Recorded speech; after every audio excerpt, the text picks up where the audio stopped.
Hello, grizzly bears. Welcome back, if you're returning. If you're new to this series, or new to the channel, I'm reading The Great Gatsby by F. Scott Fitzgerald.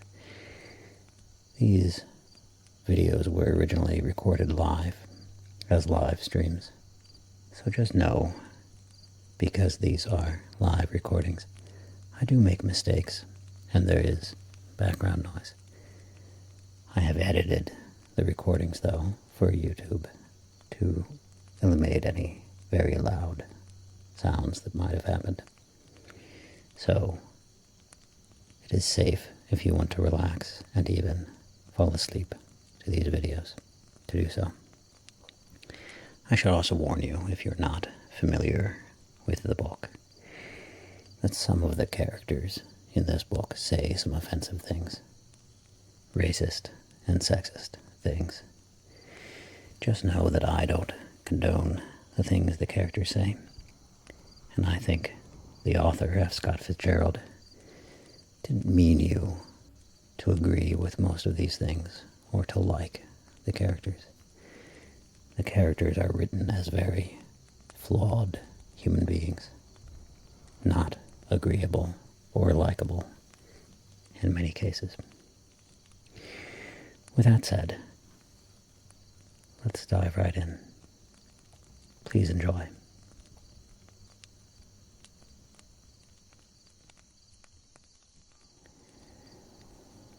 So, we're going to start now, Chapter 3 of The Great Gatsby by F. Scott Fitzgerald.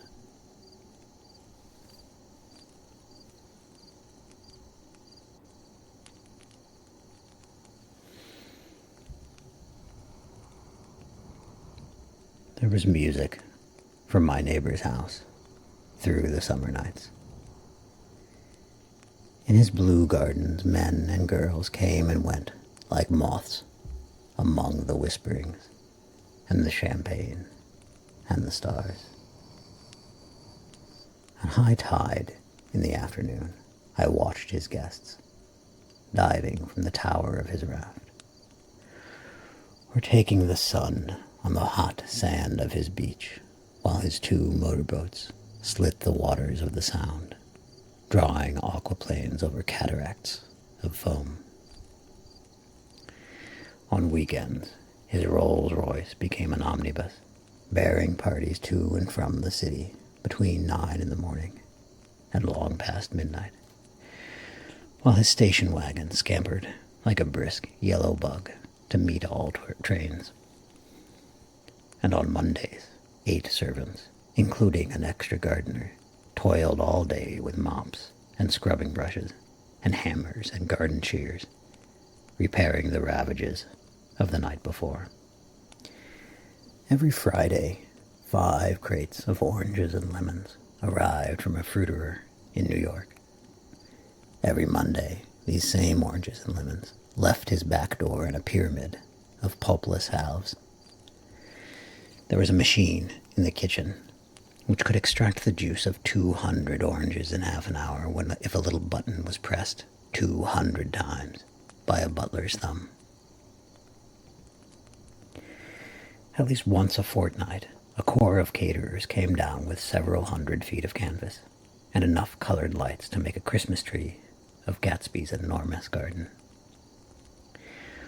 On buffet tables, garnished with glittering hors d'oeuvres, spiced baked hams crowded against salads of harlequin designs and pastry pigs and turkeys bewitched to a dark gold.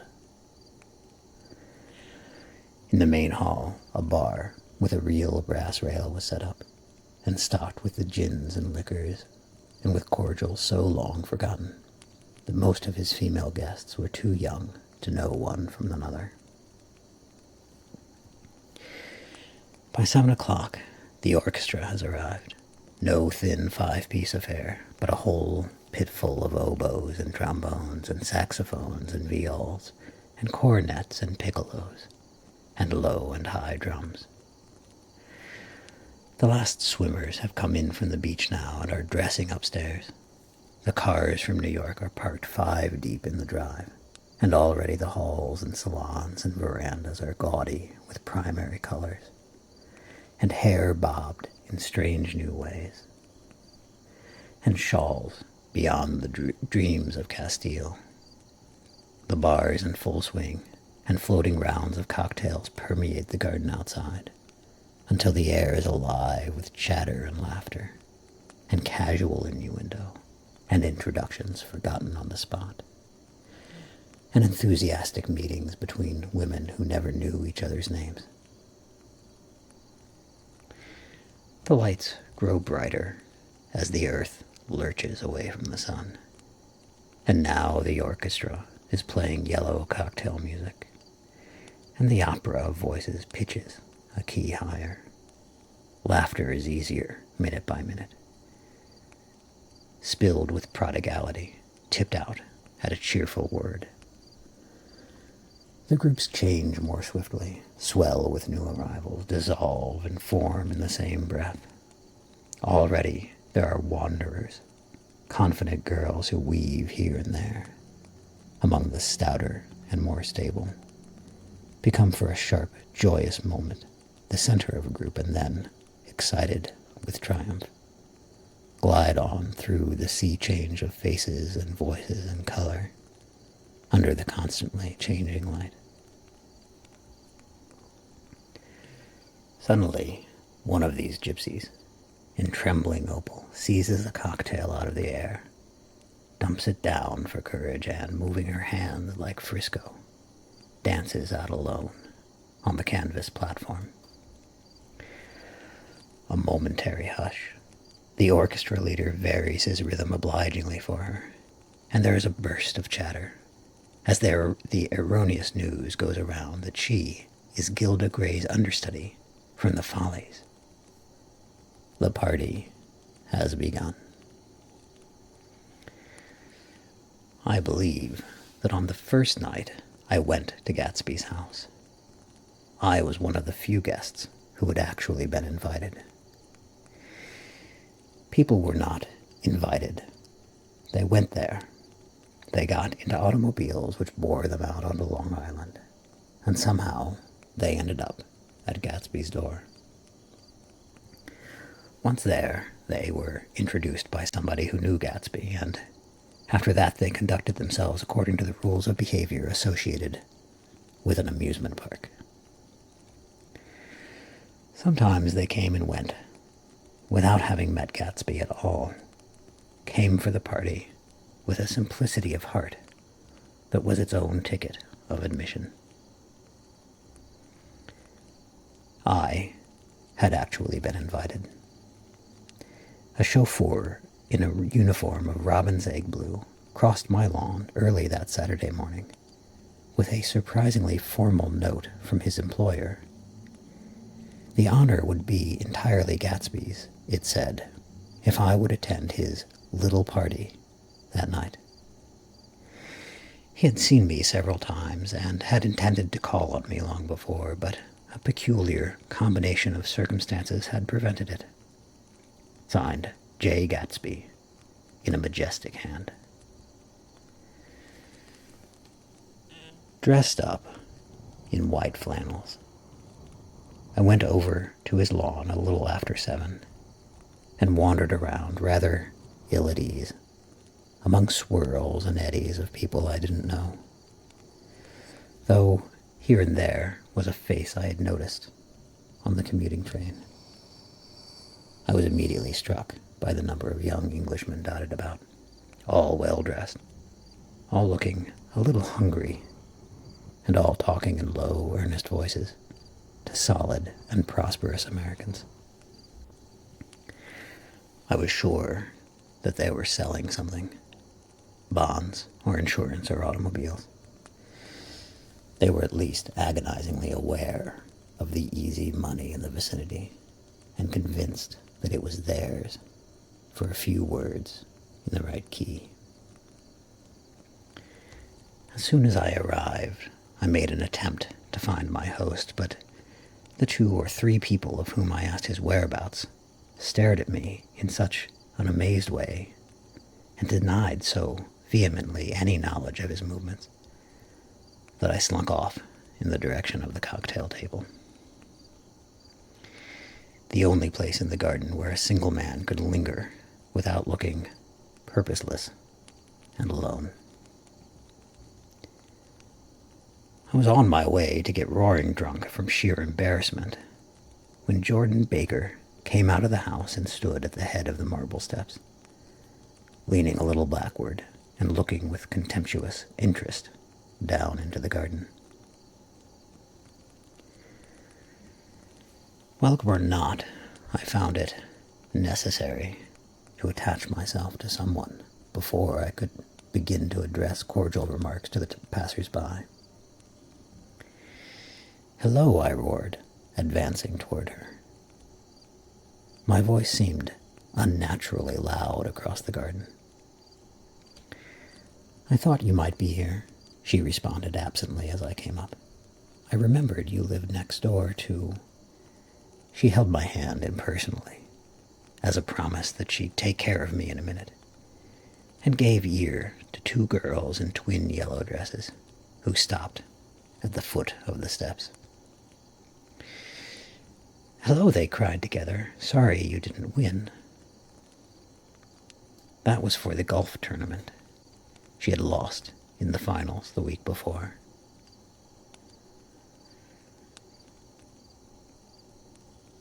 "You don't know who we are," said one of the girls in yellow. "But we met you here about a month ago." "You've dyed your hair since then," remarked Jordan, and I started, but the girls had moved casually on, and her remark was addressed to the premature moon, produced like the supper, no doubt, out of a caterer's basket. With Jordan's slender golden arm resting in mine, we descended the steps and sauntered about the garden. A tray of cocktails floated at us through the twilight, and we sat down at a table with the 2 girls in yellow and 3 men, each one introduced to us as Mr. Mumble. "Do you come to these parties often?" inquired Jordan of the girl beside her. "The last one was the one I met you at," answered the girl in an alert, confident voice. She turned to her companion. "Wasn't it for you, Lucille?" "It was for Lucille, too." "I like to come," Lucille said. "I never care what I do, so I always have a good time. When I was here last, I tore my gown on a chair, and he asked me my name and address. Inside of a week, I got a package from Poirier's with a new evening gown in it." "Did you keep it?" asked Jordan. "Sure I did. I was going to wear it tonight, but it was too big in the bust and had to be altered. It was gas blue with lavender beads. $265. "There's something funny about a fellow that'll do a thing like that," said the other girl eagerly.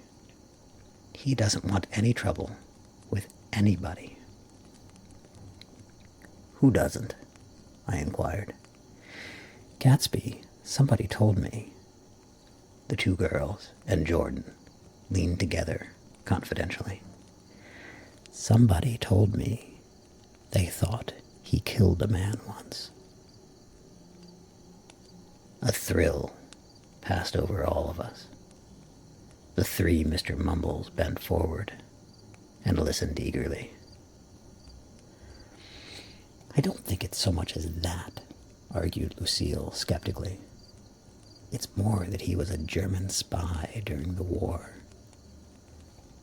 One of the men nodded in confirmation. "Hello, Light BC 65. Welcome in. Thank you for the follow. I hope you enjoy your time here." We are reading The Great Gatsby by F. Scott Fitzgerald. We're on Chapter 3.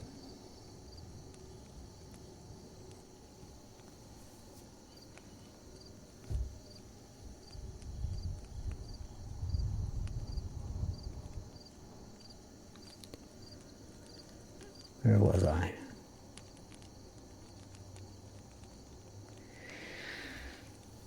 One of the men nodded in confirmation.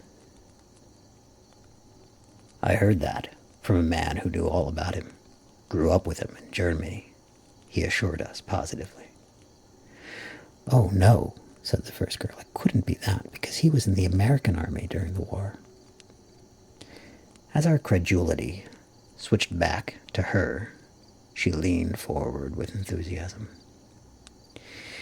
You look at him sometimes when he thinks nobody's looking at him. I'll bet he killed a man. She narrowed her eyes and shivered. Lucille shivered. We all turned and looked around for Gatsby. It was testimony to the romantic speculation he inspired, that there were whispers about him from those who had found little that it was necessary to whisper about in this world. The first supper, there would be another one after midnight, was now being served, and Jordan invited me to join her own party, who were spread around a table on the other side of the garden. There were 3 married couples, and Jordan's escort, a persistent undergraduate, given to violent innuendo, and obviously under the impression that sooner or later Jordan was going to yield him up, her person, to a greater or lesser degree. Instead of rambling, this party had preserved a dignified homogeneity and assumed to itself the function of representing the staid nobility of the countryside. East Egg condescending to West Egg, and carefully on guard against its spectroscopic gaiety. Let's get out, whispered Jordan, after a somehow wasteful and inappropriate half hour. This is much too polite for me. We got up, and she explained that we were going to find the host. I had never met him, she said, and it was making me uneasy. The undergraduate nodded in a cynical, melancholy way. The bar, where we glanced first, was crowded, but Gatsby was not there. She couldn't find him from the top of the steps, and he wasn't on the veranda. On a chance, we tried an important-looking door and walked into a high Gothic library, paneled with carved English oak, and probably transported complete from some ruin overseas. A stout, middle-aged man with enormous owl-eyed spectacles was sitting, somewhat drunk, on the edge of a great table, staring with unsteady concentration at the shelves of books. As we entered, he wheeled around excitedly and examined Jordan from head to foot. "What do you think?" he demanded impetuously. "About what?" He waved his hand toward the bookshelves. "About that. As a matter of fact, you needn't bother to ascertain. I ascertained. They're real." "The books?" He nodded. "Absolutely real. Have pages and everything. I thought they'd be a nice durable cardboard. Matter of fact, they're absolutely real. Pages and... Here, let me show you." Taking our skepticism for granted, he rushed to the bookcases and returned with Volume 1 of the Stoddard Lectures. "See," he cried triumphantly, "it's a bona fide piece of printed matter. It fooled me. This fellow's a regular Belasco. It's a triumph. What thoroughness, what realism. Knew when to stop, too. Didn't cut the pages. But what do you want? What do you expect? He snatched the book from me and replaced it hastily on its shelf, muttering that if one brick was removed, the whole library was liable to collapse. Who brought you? He demanded. Or did you just come? I was brought. Most people were brought. Jordan looked at him alertly, cheerfully, without answering. I was brought by a woman named Roosevelt, he continued. Mrs. Claude Roosevelt. Do you know her? I met her somewhere last night. I've been drunk for about a week now, and I thought it might sober me up to sit in a library. Has it? A little bit, I think. I can't tell yet. I've only been here an hour.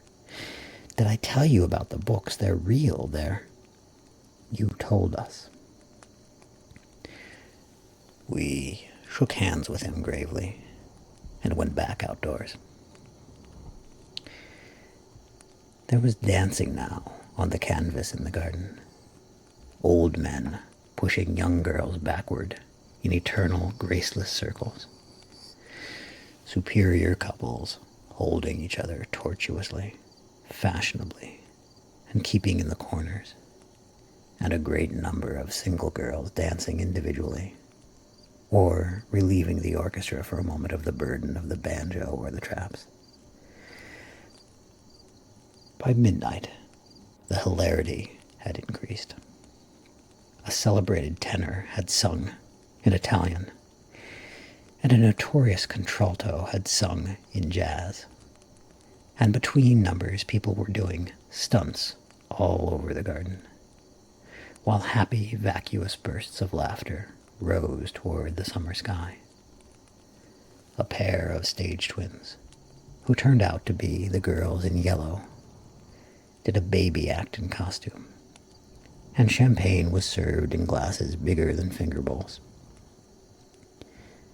The moon had risen higher, and floating in the sound was a triangle of silver scales, trembling a little to the stiff, tinny drip of the banjos on the lawn.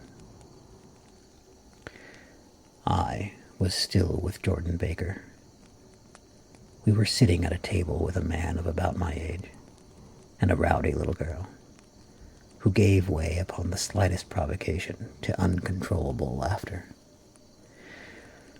I was enjoying myself now. I had taken 2 finger bowls of champagne, and the scene had changed before my eyes into something significant, elemental, and profound. At a lull in the entertainment, the man looked at me and smiled. Your face is familiar, he said politely. Weren't you in the 1st Division during the war? Why, yes. I was in the 28th Infantry. I was in the 16th until June 1918. I knew I'd seen you somewhere before. We talked for a moment about some wet, gray little villages in France. Evidently he lived in this vicinity, for he told me that he had just bought a hydroplane and was going to try it out in the morning. Want to go with me, old sport? Just near the shore along the Sound. What time? Any time that suits you best. It was on the tip of my tongue to ask his name when Jordan looked around and smiled. Having a gay time now? She inquired. Much better. I turned again to my new acquaintance. This is an unusual party for me. I haven't even seen the host. I live over there. I waved my hand at the invisible hedge in the distance. And this man, Gatsby, sent over his chauffeur with an invitation. For a moment, he looked at me as if he failed to understand. I'm Gatsby, he said suddenly. "What?" I exclaimed. "Oh, I beg your pardon. I thought you knew, old sport. I'm afraid I'm not a very good host." He smiled, understandingly. Much more than understandingly. It was one of those rare smiles with a quality of eternal reassurance in it that you may come across 4 or 5 times in life.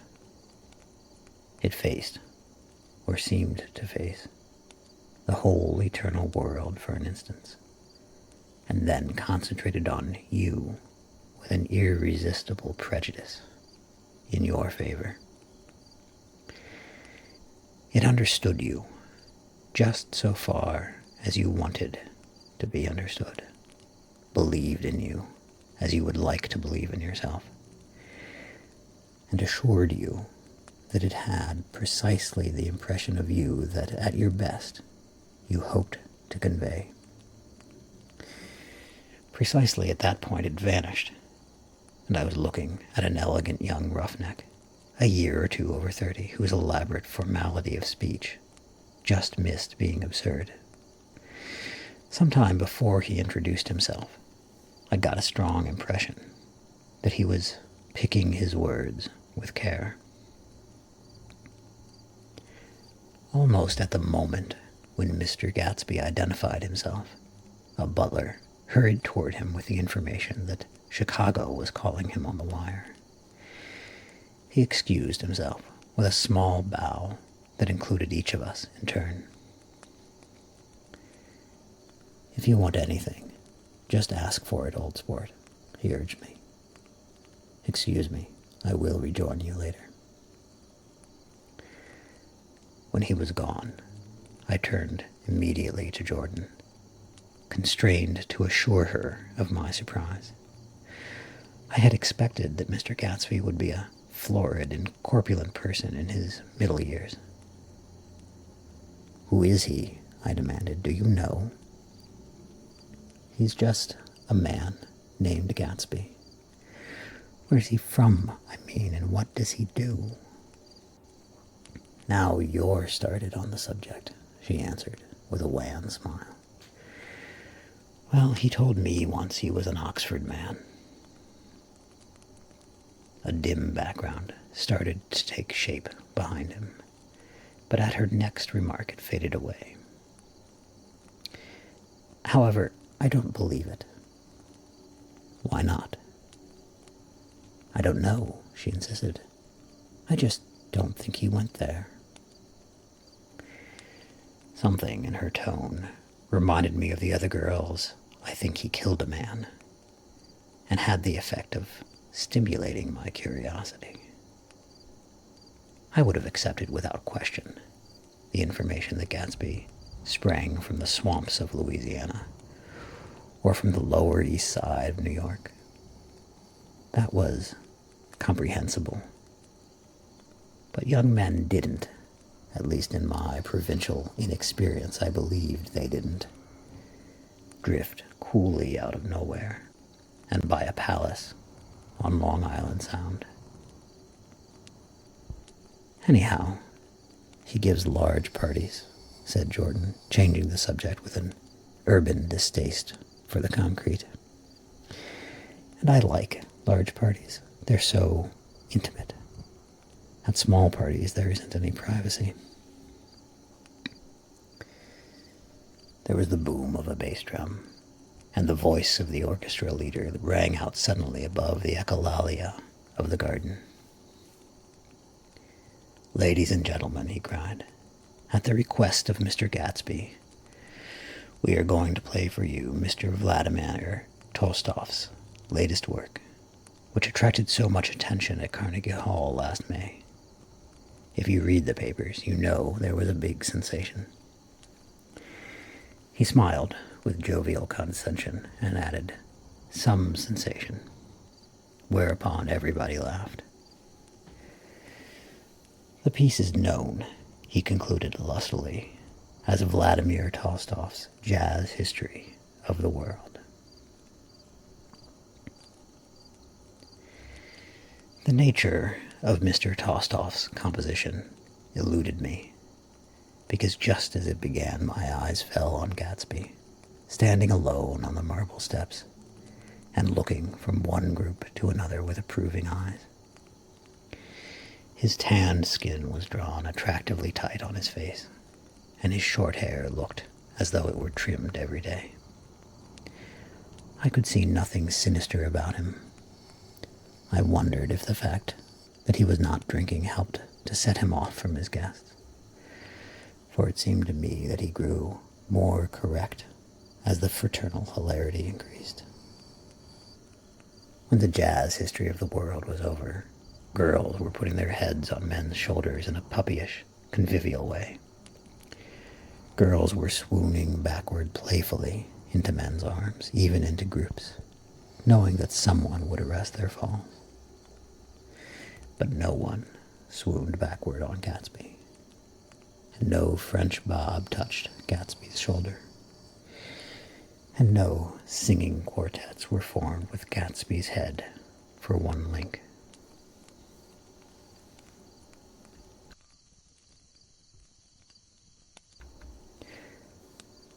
"I beg your pardon." Gatsby's butler was suddenly standing beside us. "Miss Baker," he inquired, "I beg your pardon, but Mr. Gatsby would like to speak to you alone." "With me?" she exclaimed in surprise. "Yes, madam." She got up slowly, raising her eyebrows at me in astonishment, and followed the butler toward the house. I noticed that she wore her evening dress, all her dresses, like sports clothes. There was a jauntiness about her movements, as if she had first learned to walk upon golf courses on clean, crisp mornings. I was alone, and it was almost 2. For some time, confused and intriguing sounds had issued from a long, many-windowed room which overhung the terrace, eluding Jordan's undergraduate, who was now engaged in an obstetrical conversation with 2 chorus girls, and who implored me to join him. I went inside. The large room was full of people. One of the girls in yellow was playing the piano, and beside her stood a tall, red-haired young lady from a famous chorus, engaged in song. She had drunk a quantity of champagne, and during the course of her song she had decided, ineptly, that everything was very, very sad. She was not only singing, she was weeping, too. Whenever there was a pause in the song, she filled it with gasping, broken sobs, and then took up the lyric again in a quavering soprano. The tears coursed down her cheeks, not freely, however, for when they came into contact with her heavily beaded eyelashes, they assumed an inky color and pursued the rest of their way in slow black rivulets. A humorous suggestion was made that she sing the notes on her face, whereupon she threw up her hands, sank into a chair, and went off into a deep Venus sleep. "She had a fight with a man who says he's her husband," explained a girl at my elbow. I looked around. Most of the remaining women were now having fights with men said to be their husbands. Even Jordan's party, the quartet from East Egg, were rent asunder by dissension. One of the men was talking with curious intensity to a young actress, and his wife, after attempting to laugh at the situation in a dignified and indifferent way, broke down entirely and resorted to flank attacks. At intervals, she appeared suddenly at his side like an angry diamond and hissed, "You promised," into his ear. The reluctance to go home was not confined to wayward men. The hall was at present occupied by two deplorably sober men and their highly indignant wives. The wives were sympathizing with each other in slightly raised voices. Whenever he sees I'm having a good time, he wants to go home. Never heard anything so selfish in my life. We're always the first ones to leave. So are we. Well, we're almost the last tonight, said one of the men sheepishly. The orchestra left half an hour ago. In spite of the wives' agreement that such malevolence was beyond credibility, the dispute ended in a short struggle, and both wives were lifted kicking into the night. As I waited for my hat in the hall, the door of the library opened, and Jordan Baker and Gatsby came out together. He was saying some last word to her, but the eagerness in his manner tightened abruptly into formality as several people approached him to say goodbye. Jordan's party were calling impatiently to her from the porch, but she lingered for a moment to shake hands. I've just heard the most amazing thing, she whispered. How long were we in there? Why, about an hour. It was simply amazing, she repeated, abstractly. But I swore I wouldn't tell it, and here I am tantalizing you. She yawned gracefully in my face. Please come and see me. Phone book under the name of Mrs. Sigourney Howard, my aunt. She was hurrying off as she talked. Her brown hand waved a jaunty salute as she melted into her party at the door. Rather ashamed that on my first appearance I had stayed so late, I joined the last of Gatsby's guests who were clustered around him. I wanted to explain that I'd hunted for him early in the evening, and to apologize for not having known him in the garden. Don't mention it, he enjoined me eagerly. Don't give it another thought, old sport. The familiar expression held no more familiarity than the hand which reassuringly brushed my shoulder. And don't forget, we're going up in the hydroplane tomorrow morning at 9 o'clock. Then the butler behind his shoulder. Philadelphia wants you on the phone, sir. All right, in a minute. Tell them I'll be right there. Good night. Good night. Good night. He smiled, and suddenly there seemed to be a pleasant significance in having been among the last to go, as if he had desired it all the time. Good night, old sport. Good night. But as I walked down the steps, I saw that the evening was not quite over. 50 feet from the door, a dozen headlights illuminated a bizarre and tumultuous scene. In the ditch beside the road, right side up, but violently shorn of one wheel, rested a new coupe which had left Gatsby's Drive not 2 minutes before. The sharp jut of a wall accounted for the detachment of the wheel, which was now getting considerable attention from half a dozen curious chauffeurs. However, as they had left their cars blocking the road, a harsh, discordant din from those in the rear had been audible for some time, and added to the already violent confusion of the scene. A man in a long duster had dismounted from the wreck, and now stood in the middle of the road, looking from the car to the tire, and from the tire to the observers in a pleasant, puzzled way. See, he explained, it went in the ditch. The fact was infinitely astonishing to him, and I recognized first the unusual quality of wonder, and then the man. It was the late patron of Gatsby's library. How'd it happen? He shrugged his shoulders. I know nothing whatever about mechanics, he said decisively. But how did it happen? Did you run into a wall? Don't ask me, said Owl Eyes, washing his hands of the whole matter. I know very little about driving, next to nothing. It happened, and that's all I know. Well, if you're a poor driver, you oughtn't to try driving at night. But I wasn't even trying, he explained indignantly. I wasn't even trying.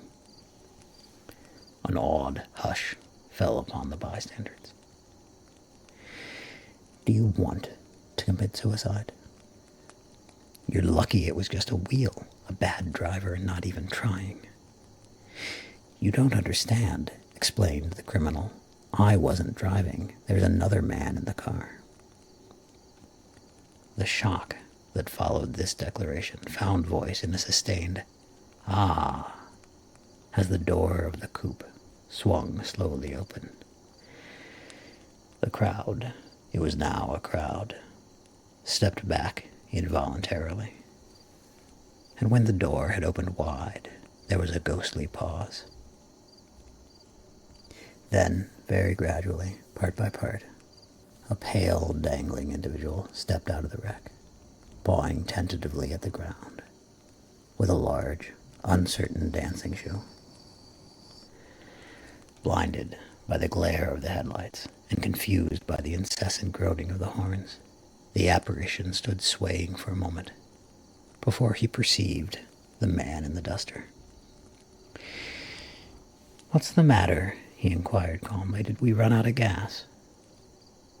Look. Half a dozen fingers pointed at the amputated wheel. He stared at it for a moment, then looked upward, as though he suspected that it had dropped from the sky. It came off, someone explained. He nodded. At first, I didn't notice we'd stopped. A pause. Then, taking a long breath and straightening his shoulders, he remarked in a determined voice, tell me where there's a gasoline station. At least a dozen men, some of them a little better off than he was, explained to him that the wheel and the car were no longer joined by any physical bond. Back out, he suggested after a moment. Put her in reverse. But the wheel's off. He hesitated. No harm in trying, he said. The caterwauling horns had reached a crescendo, and I turned away and cut across the lawn toward home. I glanced back once. A wafer of a moon was shining over Gatsby's house, making the night fine as before, and surviving the laughter and the sound of his still glowing garden. A sudden emptiness seemed to now flow from the windows and the great doors, endowing with complete isolation the figure of the host, who stood on the porch, his hand up in a formal gesture of farewell. Reading over what I have written so far, I see I have given the impression that the events of 3 nights several weeks apart were all that absorbed me. On the contrary, they were merely casual events in a crowded summer, and until much later, they absorbed me infinitely less than my personal affairs. Most of the time I worked. In the early morning, the sun threw my shadow westward as I hurried down the white chasms of lower New York to the Probity Trust. I knew the other clerks and young bond salesmen by their first names, and lunched with them in dark, crowded restaurants, on little pig sausages and mashed potatoes and coffee. I even had a short affair with a girl who lived in Jersey City and worked in the accounting department. But her brother began throwing mean looks in my direction, so when she went on her vacation in July, I let it blow quietly away. I took dinner, usually at the Yale Club. For some reason, it was the gloomiest event of my day. And then I went upstairs to the library and studied investments and securities for a conscientious hour. There were generally a few writers around, but they never came into the library, so it was a good place to work. After that, if the night was mellow, I strolled down Madison Avenue, past the old Murray Hill Hotel, and over 33rd Street to the Pennsylvania Station. I began to like New York, the racy, adventurous feel of it at night, and the satisfaction that the constant flicker of men and women and machines gives to the restless eye. I liked to walk up Fifth Avenue and pick out romantic women from the crowd and imagine that in a few minutes I was going to enter into their lives and no one would ever know or disapprove. Sometimes in my mind, I followed them to their apartments on the corners of hidden streets, and they turned and smiled back at me before they faded through a door into warm darkness. At the enchanted metropolitan twilight, I felt a haunting loneliness sometimes, and felt it in others. Poor young clerks who loitered in front of windows, waiting until it was time for a solitary restaurant dinner. Young clerks in the dusk, wasting the most poignant moments of night and life. Again, at 8 o'clock, when the dark lanes of the 40s were lined 5 deep with throbbing taxicabs bound for the theater district, I felt a sinking in my heart. Forms leaned together in taxis as they waited, and voices sang, and there was laughter from unheard jokes, and lighted cigarettes made unintelligible circles inside. Imagining that I, too, was hurrying towards gaiety and sharing their intimate excitement, I wished them well. For a while, I lost sight of Jordan Baker, and then in midsummer I found her again. At first I was flattered to go places with her because she was a golf champion, and everyone knew her name. Then it was something more. I wasn't actually in love, but I felt a sort of tender curiosity. The bored, haughty face that she turned to the world concealed something. Most affectations conceal something eventually, even though they don't in the beginning. And one day I found what it was. When we were on a house party together up in Warwick, she left a borrowed car out in the rain with the top down and then lied about it. And suddenly I remembered the story about her that had eluded me that night at Daisy's. At her first big golf tournament, there was a row that barely reached the newspapers. A suggestion that she had moved her ball from a bad lie in the semifinal round. The thing approached the proportions of a scandal, then died away. A caddy retracted his statement, and the only other witness admitted that he might have been mistaken. The incident and the name had remained together in my mind. Jordan Baker instinctively avoided clever, shrewd men, and now I saw that this was because she felt safer on a plane where any divergence from a code would be thought impossible. She was incurably dishonest. She wasn't able to endure being at a disadvantage, and given this unwillingness, I suppose she had begun dealing in subterfuges when she was very young, in order to keep that cool, insolent smile turned to the world, and yet satisfy the demands of her hard, jaunty body. It made no difference to me. Dishonesty in a woman is a thing you never blame deeply. I was casually sorry, and then I forgot. It was on that same house party that we had a curious conversation about driving a car. It started because she passed so close to some workmen that our fender flicked a button on one man's coat. "You're a rotten driver," I protested. "Either you ought to be more careful, or you oughtn't to drive at all." "I am careful." "No, you're not." "Well, other people are," she said lightly. "What's that got to do with it?" "It'll keep out of my way," she insisted. "It takes two to make an accident." "Suppose you met somebody just as careless as yourself." "I hope I never will," she answered. "I hate careless people. That's why I like you." Her gray, sun-strained eyes stared straight ahead. But she had deliberately shifted our relations. And for a moment I thought I loved her. But I am slow thinking and full of interior rules that act as brakes on my desires.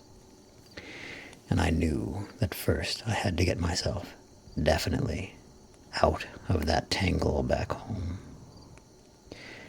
I'd been writing letters once a week and signing them "Love, Nick."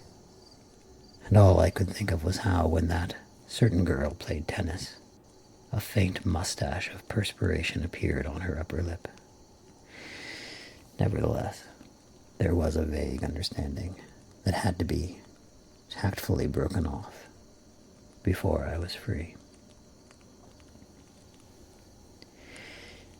Everyone suspects himself of at least one of the cardinal virtues, and this is mine. I am one of the few honest people that I have ever known.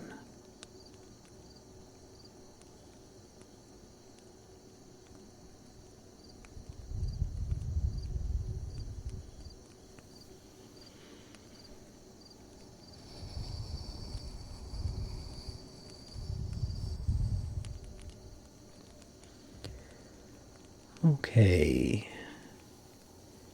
that was Chapter 3 of The Great Gatsby by F. Scott Fitzgerald.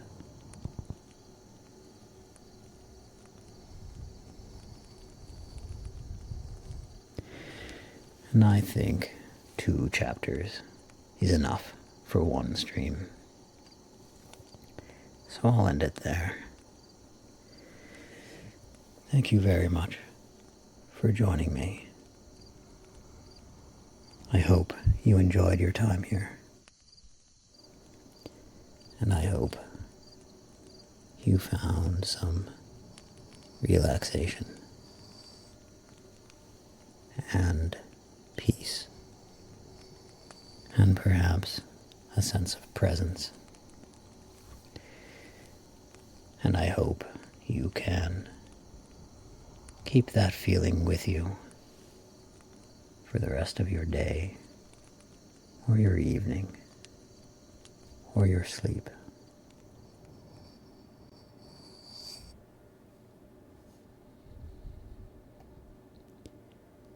Until next time, goodbye.